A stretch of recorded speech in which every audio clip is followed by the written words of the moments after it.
Mesdames, Messieurs, bonjour à toutes et à tous. Bienvenue au journal. Recherche d'un consensus autour du plan national de développement économique et social PNDS. 300 participants se penchent depuis ce matin sur le document Ouaga 2000.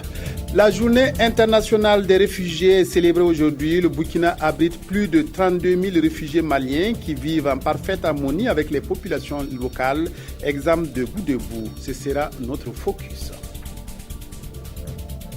Mes retrouvailles ce matin à Kosiam entre le président du Faso et les présidents des sociétés minières implantées au Burkina. Une séance de travail qui a porté sur les contraintes et les enjeux de l'exploitation minière au Burkina. Pawad Rogo, Jean Zongo, Yolande Lompo.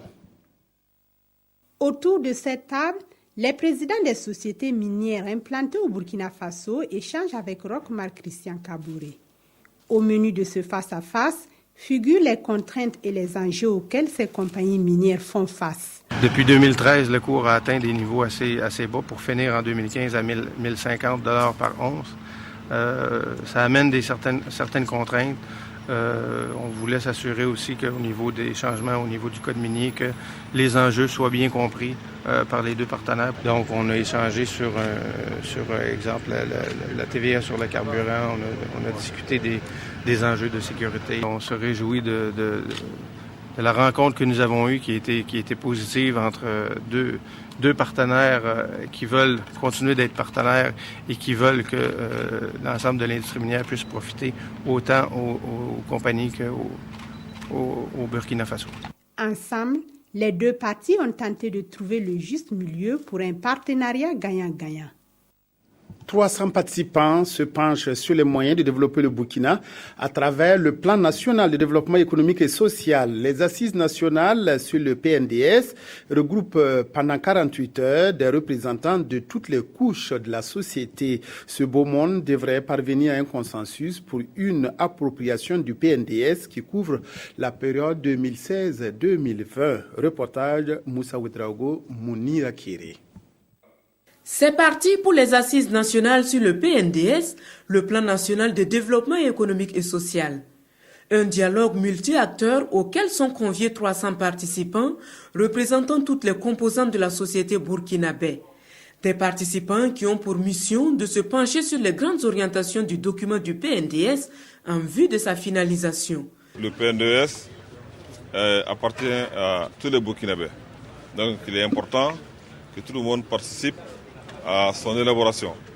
Je suis donc content que les acteurs de la société civile, que les gouverneurs de région, que les représentants de l'administration décentralisée, et même les partenaires techniques et financiers aient daigné participer donc à ces assises. La SCAD, la stratégie de croissance accélérée et de développement durable, a permis de réaliser une croissance moyenne de 5,5%, a souligné le Premier ministre Paul Kabatiba, mais n'a pas permis de faire reculer de façon significative la pauvreté et les inégalités.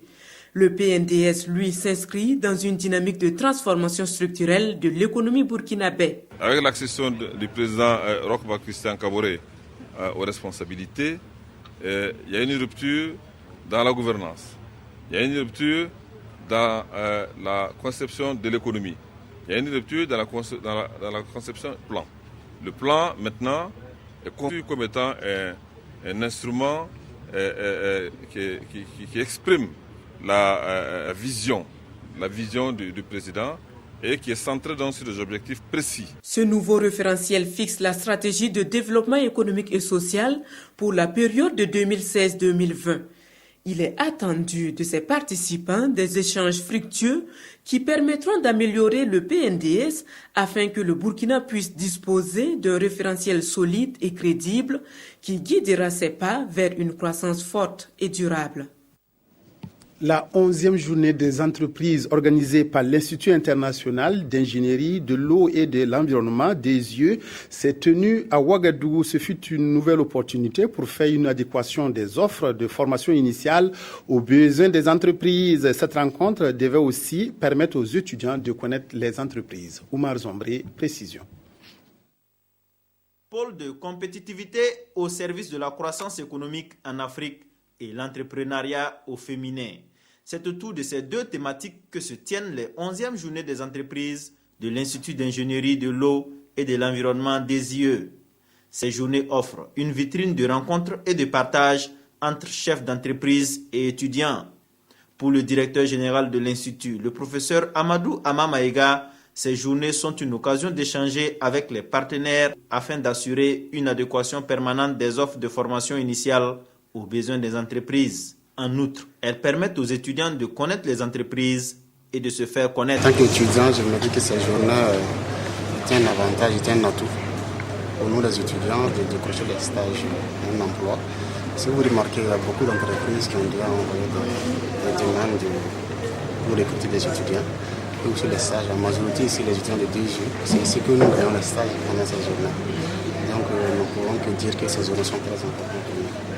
Opportunités d'emploi et de stage. Ces journées ont permis depuis 2005 à des centaines d'étudiants de se faire une place sur le marché de l'emploi. La journée mondiale des réfugiés est célébrée aujourd'hui 20 juin. On estime à plus de 60 millions le nombre de personnes qui vivent cette situation à travers le monde. Le Burkina accueille depuis quelques années 32 000 réfugiés maliens qui vivent dans des camps à Mentao ou à Goudébou. À Goudébou, ces réfugiés mènent une cohabitation pacifique avec les populations locales, comme l'ont constaté Martin Ouedraogo et Bernard Diasso. Dans ce camp des réfugiés à Goudébou vivent ces communautés qui, en 2012, ont fui la guerre et les violences au Mali afin de trouver refuge au Burkina. Et depuis, ces réfugiés entretiennent de bonnes relations avec les populations autochtones. L'un des aspects de cette cohabitation pacifique, c'est que nos infrastructures d'assistance comme nos points d'eau, nos centres de santé, l'école où nous sommes actuellement, c'est mixte, c'est-à-dire que nous avons les populations hautes et les populations réfugiées qui vraiment bénéficient de ces assistances. Une cohabitation pacifique ressentie dans leurs relations, car en moins de 5 ans, on estime à 30 le nombre de mariages entre ces deux communautés. Mais face aux multiples attaques terroristes perpétrées au Burkina Faso, certains pointent à tort ou à raison du doigt les Touaregs et certains même les réfugiés. Nous, on n'a pas dit c'est eux, parce qu'on n'en voit pas. Mais depuis qu'ils sont là, en tout cas, un mauvais chose, on n'a pas vu avec eux. Nous aussi, c'est les mêmes choses. On est toujours ensemble. Il n'y a pas un problème entre nous avec eux. On a condamné cette attaque parce que nous sommes là pour la paix. Toujours on sensibilise les gens que tout ce qui est fait à l'extérieur, vers chez nous ou bien d'autres lieux, nous on n'est pas là-dedans. Avec les autochtones qui sont ici, il faut que nous sommes solides ici. Nous sommes solides jusqu'à présent. Avec l'administration qui est là, tout ce qu'on a vu, on va essayer de signaler. Cette cohabitation pacifique est l'un des aspects prioritaires pour les HCR et ses partenaires. Nous œuvrons avec la communauté haute pour une très bonne cohabitation pacifique et bien sûr avec les premières autorités de cette région. Pour ces réfugiés et populations de Goudébou, la paix et la cohésion sociale sont nécessaires pour le développement. Et le dialogue, une arme contre la violence. Demain, le baccalauréat pour des milliers d'élèves des terminales qui espèrent décrocher le premier diplôme universitaire. À la veille de cet examen, le ministre de l'Enseignement supérieur et de la Recherche scientifique a visité l'Office national du bac pour prendre le pouls des préparatifs. Amadou Iliboudo, Nathalie Savadgo. 9h15, le ministre en charge de l'enseignement supérieur arrive à l'Office du baccalauréat avec son équipe. Ici, les agents de sécurité procèdent à leur fouille. Puis, ils entrent dans une salle de l'office. Nous n'en saurons pas plus qu'après leur sortie. La presse n'a pas eu accès à la salle. C'est agi de faire un point rapide de l'organisation. Vous savez que pratiquement tout est fait et que tout est parti, notamment les épreuves, sur les différents centres d'examen. On a eu l'occasion de tester le dispositif de sécurité qui ne permet pas à une personne extérieure de rentrer dans le bâtiment, de soutirer des épreuves ou de les photographier, parce que la fouille à l'entrée est sévère. D'ailleurs, le principe même, c'est l'interdiction d'entrer dans le bâtiment de l'Office du baccalauréat. Pour cette session de baccalauréat 2016, ce sont au total plus de 71 700 candidats qui sont programmés, un taux en baisse par rapport à l'année précédente. Cette baisse-là s'explique par le fait qu'il y a 3 ans, les résultats du BPC étaient très bas, autour de 21 ou 22%. Deux choses, jusqu'à l'heure qu'il est, les préparatifs se sont passés comme pour les années passées où on a réussi le baccalauréat. Donc jusque-là, il n'y a pas de problème. Pour ce qui vient, je sais que chacune des parties concernées, depuis les présidents, les surveillants, les correcteurs, la sécurité, je suis sûr que tous les intervenants vont s'investir de leur mieux. Maintenant, nous ne pouvons pas garantir qu'il n'y aura pas de tentatives de fraude ou autre. Ce que nous savons seulement, c'est qu'avec le dispositif qui est en place, si des gens tentent de frauder, ils seront pris et ils seront sanctionnés. La visite s'est poursuivie au lycée technique de Ouagadougou. Ici, le bac a déjà commencé. De la maçonnerie à l'atelier civil, en passant par la réalisation de maquettes, de prise de mesures et la salle des surveillants, le ministre Filiga Sawadogo a pu constater de visu le fonctionnement du dispositif mis en place pour le bon déroulement du baccalauréat. Il a aussi prodigué ses encouragements à tous les organisateurs. Des textes relatifs à l'organisation des emplois spécifiques des institutions publiques d'enseignement supérieur sont revisités par un atelier de validation. Le souci du ministère est d'adopter des textes réglementaires qui encadrent aussi les manuels de procédure administrative de recrutement des enseignants et chercheurs. Issa Kafando, Kadi Sanogo, reportage. Doter les universités et centres de recherche publics d'un manuel de procédure administrative de recrutement d'enseignants et chercheurs, recenser les emplois existants pour un fonctionnement plus harmonieux des universités publiques, définir clairement les attributions de chaque emploi et proposer un plan de carrière sont entre autres les objectifs poursuivis par cet atelier. L'atelier de ce matin est vraiment très important et très attendu au niveau des universités parce que ça va nous permettre de régler pas mal de problèmes, notamment la procédure de recrutement des assistants au profit des universités et au profit des centres de recherche en ce qui concerne les chercheurs. Et il y a d'une part aussi un autre document qui était très attendu en ce qui concerne les agents techniques, administratifs, ouvriers et de soutien au niveau des universités qui n'avaient pas de plan de carrière jusque-là. Donc c'est un document qui était vraiment très attendu et son adoption va nous permettre de faire un grand pas dans la gestion de ce personnel-là, une gestion harmonisée d'une université à une autre. Pendant 4 jours, président et vice-président d'universités publiques, gestionnaires des ressources humaines, financiers, personnel administratif vont mettre à contribution leurs réflexions en vue de doter nos universités de textes performants. Deux fléaux qui freinent encore l'épanouissement des femmes, les mariages forcés et les mutilations génitales féminines. La sensibilisation se poursuit pour l'abandon de ces pratiques dégradantes. Dans la Tapua, les populations de 50 villages ont fait publiquement une déclaration pour dire non au mariage forcé et au MGF. Il a fallu pour cela un travail de terrain de l'ONG Mwangaza Action. Aimé Douamba, Lambert Souma, précision à Fadangourma.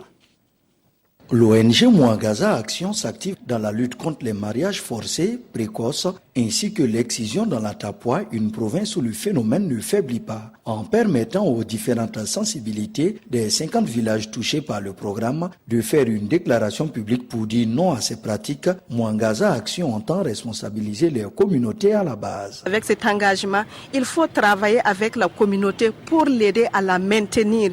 Que plus jamais on entend parler de mariage d'une fille de moins de 18 ans, que plus jamais on entend parler de l'excision dans cette province de la Tapua. Les représentants des femmes, des jeunes, des chrétiens, des musulmans et des coutumiers ont pris l'engagement de s'investir dans la lutte.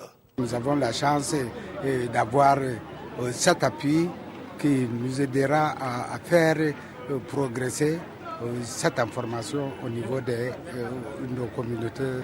D'ici l'an 2017, en tout cas quand on va parler d'excision, parler de mariage précoce, en tout cas nous luttons pour que ça finisse. J'allais exhorter les différentes communautés que leurs déclarations soient réellement de vrais engagements afin qu'ensemble nous puissions éradiquer ces fléaux dans la Tapua. Des acquis ont été engrangés en un an de fonctionnement en termes d'information et de sensibilisation, de renforcement de capacités ainsi que la sécurisation et l'autonomisation de la jeune fille. Le tout grâce au soutien financier de l'UNFPA. Le Ramadan propice à la lecture du Coran, d'où l'opportunité saisie par l'association et succès islamique pour la paix. Elle a formé à Bobo Dioulasso une centaine de tout petits à la lecture et maîtrise du Coran. Une formation sous forme de compétition qui a permis de récompenser les meilleurs. Lamine Karantao, Kadou Romaine Ki. Pour cette 9e édition du concours de lecture du Coran, ils étaient 104 à s'inscrire. 64 ont été éliminés après la phase de présélection. Ceux-là qui ne maîtrisent pas le Coran, la prononciation n'est pas bonne, non plus la maîtrise de certains voyelles, de certains orthographes. Donc les membres du jury ils ont tenu compte, donc raison pour laquelle il les a disqualifiés afin qu'ils progresse davantage, il redouble encore davantage pour l'année prochaine. La maîtrise du Coran, c'est l'objectif recherché par la ZIA, l'association et succès islamique pour la paix. C'est un concours qui s'inscrit dans la logique et la mémorisation du Saint-Coran et qui encourage aussi nos enfants à s'attacher encore davantage au Saint-Coran.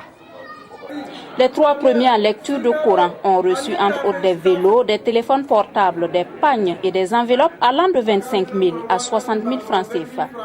Les autres n'ont pas également démérité et tous ceux qui ont franchi la phase de présélection repartiront les bras chargés de cadeaux. Élection mai sous nos tropiques. L'élection des maires, principalement celle de Ouagadougou, fait la une des quotidiens de ce lundi ici dans la capitale. Arma Bewende a été facilement élu à Kaya. On cherche encore un édile à la mairie. Abdoul Rasmane Zongo pour la revue de presse. Élection de maire dans la capitale. À Ouagadougou, Arma Bewende, candidat du MPP, sans surprise, titre Notre Temps. Il est élu, détaille Sidoya, par 133 conseillers contre 118 pour son challenger de l'UPC. Mais qui est le nouveau bourgmestre de Ouagadougou? Aujourd'hui, Faso tente de répondre. C'est un fidèle de rock qui s'installe à la rue de l'Hôtel de Ville. En effet, justifie et relate notre confrère, homme d'affaires très proche du chef de l'État, Ama Bewende est aussi un passionné de sport, un transfuge du CDP et militant de première heure du MPP. Cette élection consacre le retour de Ouagadougou à une vie communale normale, rappelle l'observateur, qui s'interroge en même temps sur la marque que le nouveau maire va imprimer à la capitale. Car du boulot et des urgences, ça n'en manque pas. En témoignent déjà des doléances de citoyens relayées par les éditions Le Pays et qui sont entre autres l'eau, parcelles et lotissements, fonds de commerce, soutien aux femmes. Si à Ouagadougou tout s'est électoralement bien passé, ce n'est pas toujours le cas partout ailleurs. Tension à Kaya, note Notre Temps, front de militants MPP à Kaya, renchérit l'observateur, et pour cause, divergence sur le choix des hommes, pour ne pas dire un fauteuil à deux. L'introuvable maire de la cité de Kourakura soupire aujourd'hui au Faso.